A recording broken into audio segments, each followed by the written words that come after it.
Today is June 22nd, 2022, and this is your Mortgage Champions Mixdown.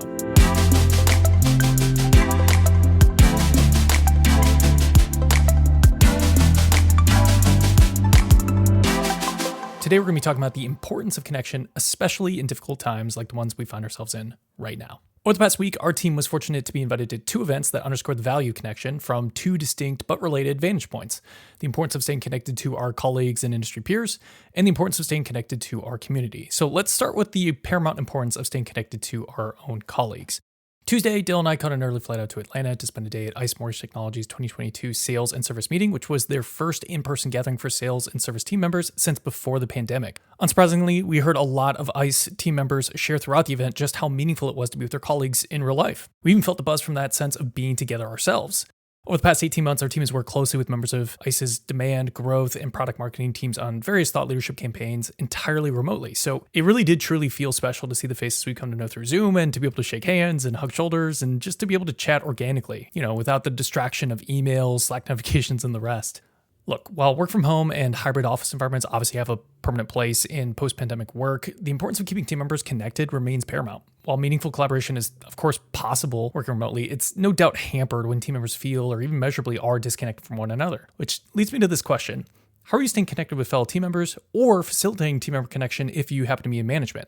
At Mortgage Champions, we've admittedly struggled to meet the demand of the market while maintaining meaningful connection between team members. Look, it's been crazy, and finding time to meet has just been difficult. Now, Slack has been integral to facilitating quick communication amongst our team members, making sure that we're aligned around priorities, and even having some time and a safe space to blow off some steam with some much-needed GIFs and memes. But we struggle to find the time and allocate the resources needed to host regular on-sites, let alone host just daily touchpoints and weekly recaps. We do those on occasion for sure, but making it a regular rhythm or habit of our business virtually has been more difficult than it was in person. Now, that said, if you added up the number of messages that are being sent in Slack or Zoom or you name it throughout the course of a day, it's hundreds, if not thousands. So we're in constant communication, but dedicating that time on our calendars to be with one another on a daily basis, definitely we haven't hit that mark every single day. And so this is a struggle that we understand as well. But despite those struggles, we've had two banner years since the onset of the pandemic. But here's the thing, connection isn't just about immediate results. We know that in order to sustain long-term growth, we have to continually fight for a sense of connectedness amongst our team members. We have to fight for a sense of purposeful work,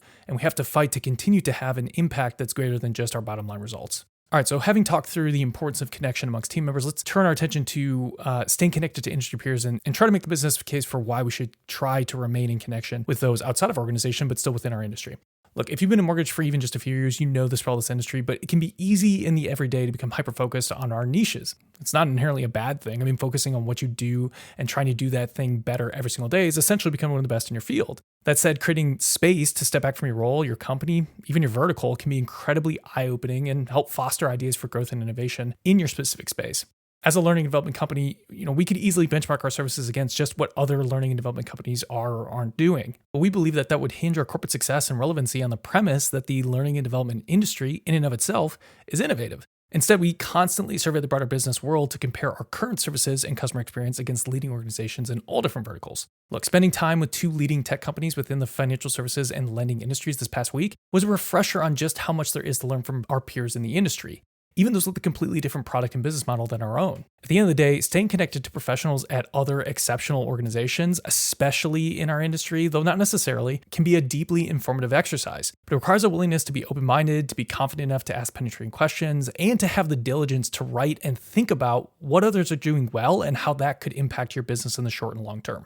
All right, one last thought on this. I want to posit the idea that when we as an industry intentionally stay connected to and are willing to learn from one another, there should be a perpetual tilt in our industry toward collaboration and innovation, making both our individual companies and the broader industry stronger, more resilient, and ultimately more profitable. All right, I said at the top that there would be two main vantage points that we would look at connection through, and the second of those was staying connected to our community. So let's talk about the purpose-giving impact of staying connected to our community. Well, earlier this month, our team was honored to be included in Sales Boomerang's first ever worthwhile webinar. If you weren't able to join us live, you can catch the replay and we'll provide the link in the show notes. This webinar was part of their Boomerang Effect, which is a new initiative that they've launched to better businesses in the mortgage industry as well as their community at large. So the webinar was led by Alex Kutzishin, who is a co-founder of Sales Boomerang, of course, our founder of Mortgage Champions, Dale Vermillion, and then Scott Payne, who's the founder and CEO of STP Solutions. The session mainly focused on handling and converting opportunities, but the Sales Boomerang team was very committed to dedicating time during the session to share the work that we've been doing at Mortgage Professionals Providing Hope, or MPPH for short, since 2006. Look, here's the thing. They decided to host this session at a time when most vendors, lenders, and loan officers are frankly batting down the hatches, right? And so it was incredibly refreshing to see the importance of giving back elevated even in hard times. And here's the truth. When we all come together to make a difference, the individual contribution doesn't have to be grandiose. A little can go a long way when the effort is multiplied by tens, hundreds, or even thousands.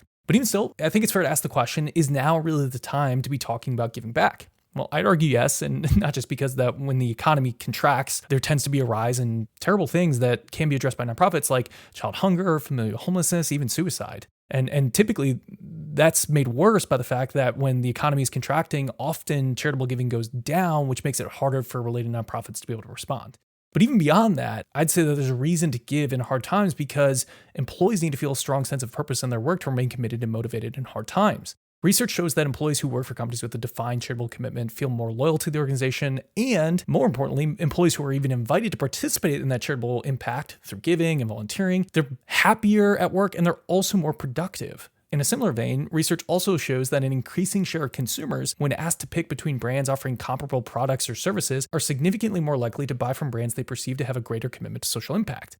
Now, if I told you there was a simple strategy to improve employee and customer loyalty at a time where employee and customer retention is arguably one of the most important metrics to your success, wouldn't you be champing at the bit to know what it is? Well, staying connected to your community, involving your employees in social impact campaigns, and sharing that impact with your customers, especially in hard times, is a proven way to invest in employee and customer loyalty when you need it most. But even knowing that, let's not lose sight of the fact that giving back and staying connected to your community is so much more than just strategies to improve the bottom line.